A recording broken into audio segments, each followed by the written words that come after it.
اعوذ باللہ من الشیطان الرجیم بسم اللہ الرحمن الرحیم اللہم صلی علی محمد و آل محمد وعجل فرجہم۔ جہان علم سٹی آف نالج اکیڈمی سے آپ کی بی بی جان آپ سے مخاطب ہیں۔ السلام علیکم ورحمۃ اللہ وبرکاتہ۔ ہم آپ کو کربلا کی خواتین کے بارے میں بتا رہے تھے، ان کا تذکرہ ہے۔ اب ہم اس منزل پہ پہنچے ہیں کہ جہاں پہ ان خواتین کی زندگی کے اوپر نظر ڈال سکیں۔ یہ خواتین روزمرہ کی زندگی میں کس درجے اور کس طبقے سے تعلق رکھتی تھیں، ان کا مقام و درجہ کیا تھا؟ جواب واضح ہے، اصولاً اقتصادی حالت، ترقی اور تنزل کی علت یا رکاوٹ نہیں ہوتی۔ یہ نہیں ہے کہ جس کے بعد دولت ہے، ثروت ہے یا اس زیادہ ہے، جنت میں وہ بڑی بڑی جاگیریں اور زمینیں خرید لے گا، اور غریب و مفلس آدمی اس دنیا میں بھی محروم اور وہاں پر بھی محروم رہے گا۔ تاریخ عاشورہ نے بتا دیا کہ کمال، عزت و شرف کے واسطے صرف ایک چیز درکار ہے، ایک چیز، اور وہ چیز کیا ہے؟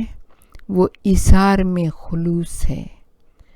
اصل یہ ہے کہ جس کے پاس جو بھی ہے وہ خلوص کے ہاتھوں پر رکھے اور حضور باری میں نظر کر دے۔ قاعدہ یہ ہے کہ پہاڑ کی چوٹی جتنی اونچی ہوگی اتنی ہی زیادہ برف اس پر جمع ہوگی۔ بات صرف بلند ہونے کی ہے۔ اپنی صلاحیت کو بڑھائیے، کربلا ہمیں یہی بتاتا ہے۔ اپنے امکانات کو وسیع کیجیے، کربلا کی خواتین ہمیں یہی بتا رہی ہیں۔ ہمت بلند، مدد خدا۔ خواتین روز عاشورہ نے یہی کیا۔ اس پہلو سے مطالعہ کرنے والے کو خواتین روز عاشورہ چند گروہوں میں نظر آئیں گی۔ ہر گروپ ایک تناسب سے ملے گا، ہر ایک نے اپنا مشن اسی انداز سے پورا کیا۔ ان میں سے کچھ مفلس اور غریب خواتین تھیں۔ خواتین عاشورہ میں کچھ ایسی خواتین بھی تھیں جو صحرا نشین یا ایسی شہری زندگی بسر کر رہی تھیں جہاں کھانے پینے کا کوئی مناسب بندوبست نہ تھا، جن کی پوری تاریخ سرخ اور گرم دھوپ اور لو کے تھپیڑے کھاتے میں گزری۔ ان کے چہرے تمتمائے ہوئے تھے اور فقر و فاقہ سے جھلسے ہوئے تھے، لیکن پوری زندگی انہوں نے آبرو مند گزاری تھی۔ انہوں نے کسی کے آگے بھیک کا پیالہ نہیں بڑھایا تھا۔ وہ غیرت و حمیت ذات کی مالک تھیں۔ اگر امام حسین علیہ السلام یا دوسرے صاحبان حیثیت کی حمایت و سرپرستی سے محروم ہو جاتی تو ان کی زندگی گزارنا مشکل ہو جاتی۔ اسی گروہ میں وہ خواتین بھی تھیں جن کی زندگی دوسروں کی خدمت گزاری اور تنگ دستی اور تنگ حالی میں بسر ہوئی۔ اس کے باوجود ان کے خلوص، خودداری اور عزت ذات نے ان کے لیے ایسے راستے کھولے، اور اللہ نے دنیاوی افلاس کے بدلے ان کے خلوص و اثار کے صلے میں ایسی دولت اور وہ سرمایہ انہیں بخشا کہ حال اور مستقبل کے صاحبان جاہ و جلال آج تک ان کے مرتبے کی آرزو کرتے ہیں۔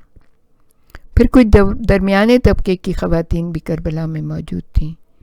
کچھ خواتین وہ تھیں جن کی زندگی درمیانے درجے میں بسر ہوتی تھی، محدود پیمانے پر صحیح، مگر کچھ کھیتی باڑی، کچھ جانور، کاروبار اور گھر بار رکھتی تھیں۔ میاں بیوی مل جل کر محنت مشقت کرتے تھے اور چند سکے حاصل ہوتے تھے۔ زندگی کے دن با اطمینان گزرتے تھے۔ اگر ان کے پاس باغ اور محل نہ تھے تو بہت سے مفلوق الحال لوگوں کی طرح خانہ نشین بھی نہیں تھے۔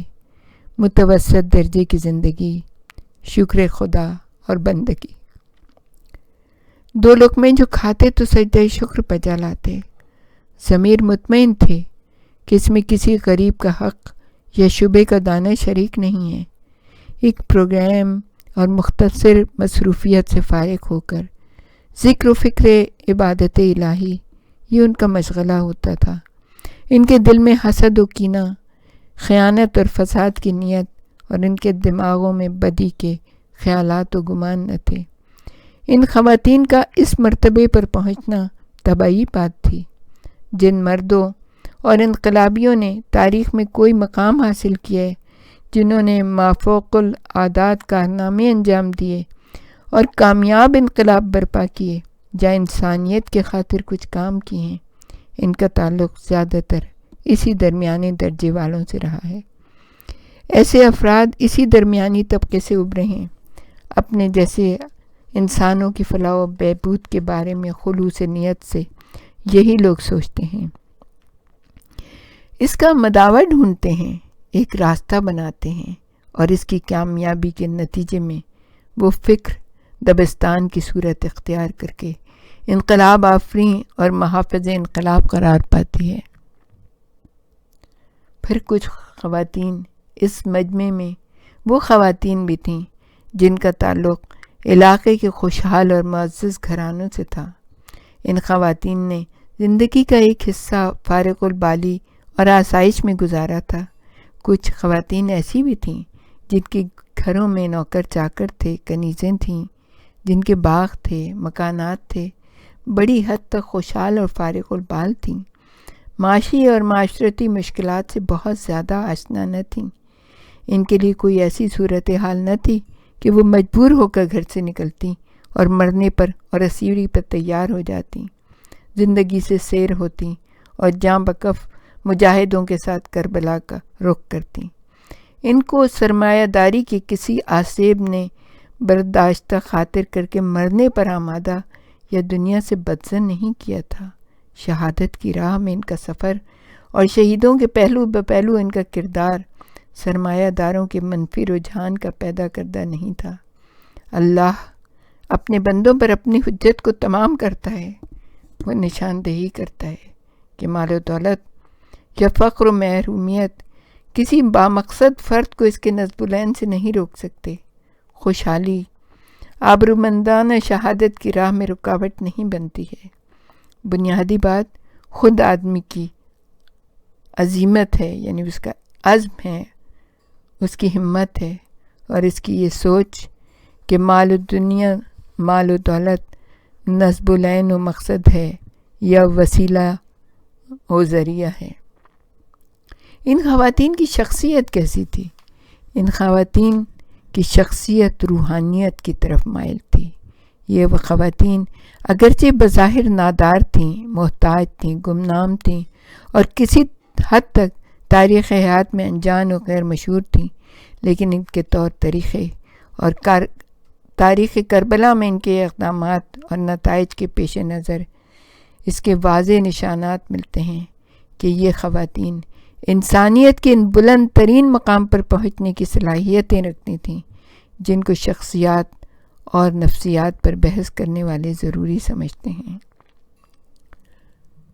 یہ خواتین بجائے خود شخصیت کی مالک تھیں، اور یہ اللہ نے ہر ایک کو اختیار دیا ہوا ہے، وہ اپنی شخصیت کو جیسا چاہے سنوارے، جتنی بلندی پر چاہے جائے، اس میں کوئی تخصیص نہیں ہے۔ آپ نے دیکھا کہ ان تمام گروپس میں ہر طرح کی خواتین تھیں، لیکن ان میں خودی تھی، خود آگہی تھی، اور یہی خود آگہی اور خودی ان کو اسلام اور امام اور عاشورہ، اس کی بصیرت جو انہوں نے حاصل کی، اس کے بعد انہوں نے وہ کارنامے انجام دیے کہ تاریخ ان کو چاہے بھی تو بھلا نہ سکے گی۔